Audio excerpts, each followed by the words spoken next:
श्री स्वामी समर्थ. स्वागत आहे तुमचं माझ्या YouTube चॅनलवरती. आजचा दिवस तुम्हाला खूप छान सुखाचा, समाधानाचा जाऊ देत, हीच मी स्वामींच्या चरणी प्रार्थना करते आणि आजच्या या नवीन व्हिडिओला सुरुवात करते. हिंदू पंचांगानुसार फाल्गुन महिन्याच्या शुक्ल पक्षातील पौर्णिमेला होलिका दहन केले जाते. वाईटावर चांगल्याचा विजय म्हणून साजऱ्या होणाऱ्या सणामध्ये होळीची पौर्णिमेचे महत्त्व मोठे आहे. होळीच्या दुसऱ्या दिवशी धुलिवंदन साजरे केले जाते.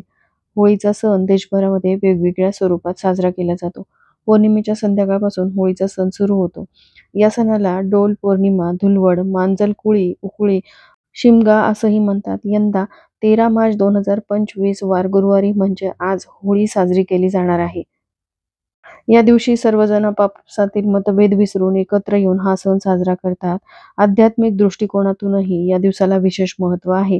या विशेष प्रसंगी सर्व देवी देवतांची पूजा केल्याने आपल्याला भरपूर लाभ मिळतात आणि जीवनामध्ये सुख समृद्धी येते. या दिवशी लक्ष्मीनारायणाची देखील सेवा उपासना केली जाते. दर महिन्याला येणारी पौर्णिमा तिथी हे देवी लक्ष्मीला समर्पित असते आणि ही होळी पौर्णिमा देखील देवी लक्ष्मीला अत्यंत प्रिय आहे. त्यामुळे आपल्या घरातील दुःख, दारिद्र्य, गरिबी नष्ट करण्यासाठी या दिवशी काही प्रभावी सेवा व उपाय केले जातात. आज या व्हिडिओमध्ये एक अत्यंत प्रभावी असा उपाय मी शेअर करणार आहे. या उपायामध्ये आज गुरुवारी आलेल्या होळी पौर्णिमेच्या दिवशी तुम्ही काहीच नाही केलं तरी संध्याकाळी कापुरासोबत ही एक वस्तू आवर्जून जाळा. यामुळे तुमच्या घरातील सर्व दोष, तुमच्या मार्गात येणाऱ्या सर्व अडचणी, आयुष्यातील नकारात्मकता नष्ट होईल आणि घरामध्ये सुख समृद्धी येईल. तर हा उपाय कशा प्रकारे करायचा आहे, संध्याकाळी कापुरासोबत जी वस्तू जाळायची आहे, नंतर त्या वस्तूचं काय करायचं, ही संपूर्ण माहिती जाणून घ्यायची असेल तर व्हिडिओ स्किप न करता शेवटपर्यंत बघा. चॅनलवरती पहिल्यांदा आला असाल तर नक्की सबस्क्राईब करा आणि असेच नवनवीन माहितीपूर्ण व्हिडिओ बघण्यासाठी बेल आयकॉनलाही क्लिक करा. त्यामुळे जेव्हाही मी नवीन व्हिडिओ अपलोड करेल तेव्हा त्याचं नोटिफिकेशन सर्वात आधी तुम्हाला मिळेल आणि तुम्ही एक पण व्हिडिओ मिस करणार नाही. तर आज हा जो उपाय आपल्याला करायचा आहे तो संध्याकाळी दिवे लागणीच्या वेळेस करायचा आहे. दिवे लागणीची वेळ जी असते ती लक्ष्मीच्या आगमनाची वेळ असते. त्यामुळे त्या वेळेमध्ये उपाय केला तर आपल्याला त्याचे अनेक पटीने लाभ होतात. पण संध्याकाळी दिवे लागणीची म्हणजेच तिन्ही सांजेच्या वेळेला जर हा उपाय करणं शक्य नाही झालं तर दिवे लागणीपासून ते रात्री 12च्या आत तुम्ही उपाय कधीही करू शकता. कारण बघा, धनप्राप्तीसाठी, लक्ष्मी प्राप्तीसाठी पौर्णिमा हा दिवस अत्यंत महत्त्वाचा आहे. त्यामुळे जर तुम्हाला तुमच्या आयुष्यामध्ये आर्थिक अडचणींना सामोरे जावे लागत असेल, काहीतरी आर्थिक अडचणी येत असतील किंवा घराची भरभराट होत नसेल किंवा पैसा घरामध्ये टिकत नसेल, व्यवसायामध्ये अडचणी येत असतील, म्हणजेच व्यवसाय व्यवस्थित चालत नाहीये, घरामध्ये हवा तसा पैसा येत नाहीये किंवा पैसा आला तर तो काही ना काही कारणाने बाहेर जात असेल, म्हणजे पैसा घरात टिकत नसेल, तर या सर्व कारणांमुळे समजते की माता लक्ष्मी घरामध्ये स्थिर नाही. घरामध्ये लक्ष्मी नांदणे म्हणजे फक्त पैसाच असणे असं नाही, तर घरामध्ये एक प्रकारची शांती, समृद्धी असणं गरजेचं असतं किंवा घरामध्ये एकमेकांमध्ये प्रेम, एकोपा असणं, घरामध्ये एक प्रकारचे आनंदाचे वातावरण असणं, सकारात्मक वातावरण असणं हे गरजेचं असतं. तर असे सर्व वातावरण घरामध्ये असेल तर यालाच लक्ष्मी नांदणं असं म्हणतात. पैसा तर हवाच, पण त्यासोबतच घरातील वातावरण लक्ष्मी स्थिर राहण्यासाठी अनुकूल असणं गरजेचं असतं. आणि म्हणूनच यासाठी महिलांनी प्रत्येक पौर्णिमेला या काही गोष्टी ज्या आहेत त्या न चुकता कराव्यात. काही दिवसांचं महत्त्व हे खूप जास्त असतं. आपल्या पूर्ण प्रगतीवर या गोष्टी खूप परिणाम करतात. त्यामुळे अमावास्येच्या किंवा पौर्णिमेच्या दिवशी केलेले उपाय हे कधीच वाया जात नाहीत. या दिवशी काही खास उपाय तुम्ही नक्की करून बघा. याचा तुम्हाला लाभ नक्कीच होईल आणि आयुष्यामध्ये सकारात्मक बदल झालेले नक्कीच जाणवतील. कारण जर घरामध्ये नकारात्मकता असेल, तर सतत छोट्या-छोट्या गोष्टीवरून वादविवाद, भांडण, कलह होत असतील, तर अशा घरामध्ये देखील देवी लक्ष्मी नांदत नाही. म्हणून आपल्या घरामध्ये असलेली नकारात्मकता, वास्तुदोष दूर करण्यासाठी होळी पौर्णिमा हा अतिशय शुभ दिवस आहे. मराठी वर्षातील हा शेवटचा सण असतो आणि येणारं नवीन वर्ष जे आहे ते सुख-समृद्धीचं जावं, भरभराटीचं जावं, यासाठी आपल्याला हा उपाय जो आहे तो आज होळी पौर्णिमेच्या दिवशी करायचा आहे. तर संध्याकाळी दिवे लागणीच्या वेळेस आपल्याला हा उपाय करायचा आहे आणि आजच्या दिवशी आपण पुरणावरणाचा स्वयंपाक देखील बनवतो. तर हा उपाय आपल्याला तिन्ही सांजेला करायचा आहे. पण प्रत्येकाला होळी साजरी करण्याची घाई असते. त्यामुळे मग तुम्ही तुमच्या घरातलं आवरल्यानंतर एकदा घरामध्ये झाडझूड मारून घ्यायची दिवे लागणीच्या आधी. त्यानंतर हातपाय वगैरे स्वच्छ धुवायचे. आज होळी पौर्णिमा आहे, होळीची आपण पूजा करणार आहोत. छान आपल्याला तयार व्हायचं आहे. त्यानंतर देवघरासमोर यायचं, देवघरासमोरील दिवा प्रज्वलित करायचा, धूप अगरबत्ती लावून घ्यायची आहे आणि त्यानंतर तुळशीसमोर आज होळी पौर्णिमा असल्याने शुद्ध गाईच्या तुपाचा दिवा लावायचा, धूप अगरबत्ती लावून घ्यायची आहे. आणि त्यानंतर लगेचच तुम्ही हा उपाय करू शकता किंवा होळी प्रज्वलित केल्यानंतर देखील तुम्ही हा उपाय केला तर उत्तमच आहे. तर आता होळी जर तुम्ही घरासमोर पेटवणार असाल, तर तिथे तुम्हाला होळीचं विधिवत पूजन करून घ्यायचं आहे किंवा सार्वजनिक स्थळी जाऊन जर तुम्ही पूजन करणार असाल, तर तिथे जाऊन होळीचं पूजन करून यायचं. आता घरी येण्याआधी तुम्हाला एक बकेट भरून पाणी घराबाहेर ठेवायचं आहे. हातपाय वगैरे स्वच्छ धुवायचे बाहेरच. आणि जर तुम्ही फ्लॅट सिस्टीममध्ये राहत असाल, तर घरात आल्याबरोबर बाथरूममध्ये जायचं. आधी हातपाय वगैरे स्वच्छ धुवायचे आणि घराच्या उंबरठ्याबाहेर होळीची पूजा करून आल्यानंतर मग तुम्हाला एक मोहरीच्या तेलाचा दिवा लावायचा आहे. तर आता सांगितल्याप्रमाणे हा उपाय आपल्याला संध्याकाळपासून ते रात्री 12 पर्यंत कधीही केला तरी चालेल. 12 पर्यंत देवी लक्ष्मीचं आगमन हे आपल्या घरामध्ये होत असतं. आणि या उपायासाठी तुम्ही मातीची पंती किंवा मातीचं भांडं घ्यायचं आहे. मातीचं भांडं नसेल तर कापूर आरतीमध्ये देखील तुम्ही हा उपाय करू शकता किंवा स्टीलची एखादी प्लेट देखील तुम्ही या उपायासाठी वापरू शकता. आता मातीच्या भांड्यामध्ये आपल्याला एक शेणाची गौरी घ्यायची आहे. शेणाची गौरी तुम्हाला धार्मिक साहित्याच्या दुकानामध्ये मिळेल आणि आज तसंही होळी असल्याने गौरी तुम्हाला सहजच मिळून जाईल. कारण होळी पेटवताना देखील शेणाच्या गौरीचा वापर हा केला जातो. तर देवघरासमोर बसूनच आपल्याला हा उपाय करायचा आहे.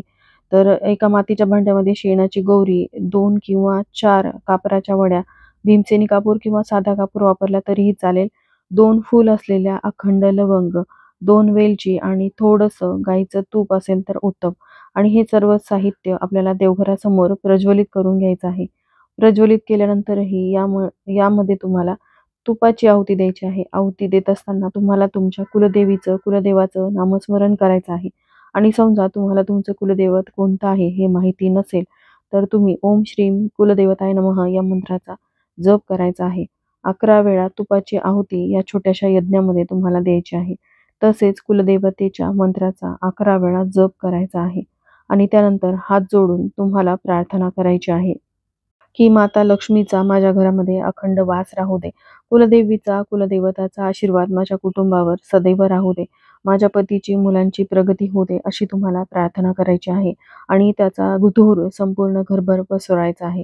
आणि त्यानंतर ते भांडं आपल्याला आपल्या मुख्य दरवाजाच्या उंबरठ्यावरती ठेवायचं आहे. त्यामध्ये लागेल तसं कापूर आपल्याला टाकत राहायचं आहे. उंबरठ्यावरती ठेवून परत तुम्हाला तुमच्या कुलदेवीचं आणि कुलदेवाचं स्मरण करायचं आहे. आणि हा उपाय केल्यामुळे आपल्या घरातील कितीही वाईट शक्ती असू द्या, त्या सगळ्या नष्ट होतात. कारण यामध्ये आपण गाईच्या शेणाच्या गौरीचा वापर केलेला आहे. जेव्हा गाईच्या शेणाच्या गौरीचा वापर यज्ञ, होम यामध्ये केला जातो, तेव्हा तेथे नकारात्मक शक्ती नावालाही उरत नाही. यामुळे आपल्या अनेक अडचणी ज्या आहेत त्या दूर होतात. पैशाच्या असतील किंवा तुमच्या इतर काही अडचणी घरामध्ये आहेत. घरामध्ये एकोपा, प्रेमभाव वाढण्यामध्ये यामुळे मदत होत असते आणि आपल्या मुलांची, पतीची प्रगती होते.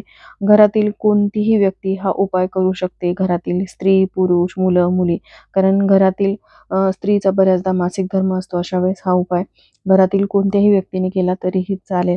आता त्यानंतर पुढच्या उपायामध्ये तुम्हाला जर घरामध्ये सतत वादविवाद, भांडण, कलह होत असतील, तर आज पौर्णिमा तिथी असल्याने अजून एक उपाय तुम्हाला करायचा आहे. आणि या उपायासाठी मातीच्या भांड्यामध्ये तुम्हाला 5 भीमसेनी कापराच्या वड्या घ्यायच्या आहेत आणि 5 अखंड फूल असलेल्या लवंगा घ्यायच्या आहेत. शिवाय तुम्हाला चिमूटभर पिवळी मोहरी घ्यायची आहे. आणि ह्या सर्व वस्तू तुम्हाला प्रज्वलित करायच्या आहेत. त्यामध्ये शुद्ध गाईचं तूप टाकायचं आहे. आणि त्यानंतर तुम्हाला महालक्ष्मीच्या मंत्राचं पठण करायचं आहे. मग तुम्ही आज पौर्णिमा असल्याने कमलात्मक मंत्राचं पठण करू शकता किंवा तुम्ही लक्ष्मी गायत्री मंत्राचा 16 वेळा पठण करायचं आहे. पठण केल्यानंतरनं ते मातीचं भांडं तिथून उचलायचं आहे. उचलून आपल्या संपूर्ण घरामध्ये हे मातीचं भांडं फिरवायचं.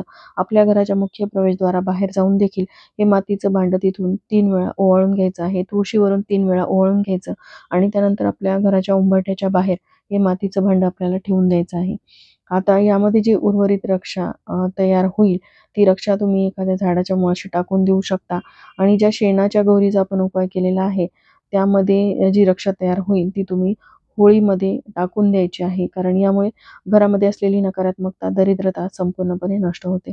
त्याचबरोबर जर पती-पत्नीमध्ये पटत नसेल, तर आज होळी पौर्णिमेच्या दिवशी अजून एक प्रभावी उपाय तुम्हाला करायचा आहे.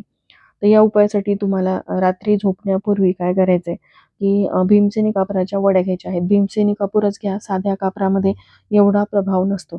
तर भीमसेनी कापराच्या 2-2 वड्या तुम्हाला घ्यायच्या आहेत आणि त्यानंतर तुम्ही झोपण्यापूर्वी तुमच्या दोघांच्या उशीखाली या 2-2 वड्या ठेवायच्या आहेत आणि सकाळी उठल्यानंतर ना अंघोळ वगैरे नाही झाले तरी चालेल.